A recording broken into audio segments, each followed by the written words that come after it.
ব্যক্তিগত জীবন নিয়ে চিরকালই আলোচনার কেন্দ্রবিন্দুতে থেকেছেন ঢালিউড অভিনেত্রী পরীমণি। প্রেম, বিয়ে, বিচ্ছেদ থেকে শুরু করে মামলা জটিলতা, সমালোচনার ঝড় সামলেও অভিনয় নিজের জায়গা করে নিয়েছেন তিনি।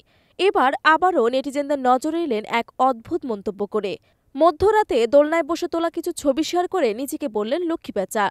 পরীমণির ফিল্মি যাত্রা শুরু হয়েছিল ভালোবাসা সীমাহীন সিনেমার মাধ্যমে। এরপর রক্ত ও স্বপ্নজাল গুনিনের মতো সিনেমায় নিজের অভিনয় দক্ষতা প্রমাণ করেছেন।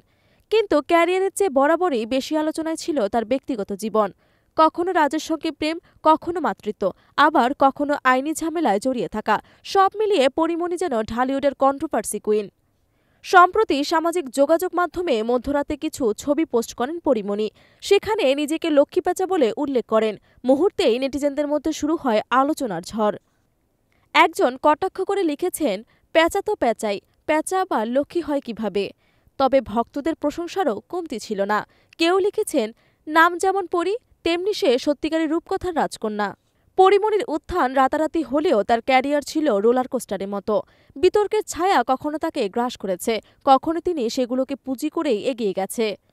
2021 সালে তিনি আলোচনায় আসেন একটি উচ্চ প্রোফাইল মামলার কারণে। সে সময় তিনি অভিযোগ করেন তাকে নির্যাতন করা হয়েছে। সেই মামলার জেরে তিনি কয়েকদিন কারাগারেও ছিলেন। এরপর থেকে তাকে নির্ভীক প্রতিবাদী ইমেজে দেখা যায়। বিতর্ক থেকে কিছুদিন দূরে থাকলেও আবারও আলোচনায় ফিরলেন লক্ষ্মী পেঁচা ইস্যুতে।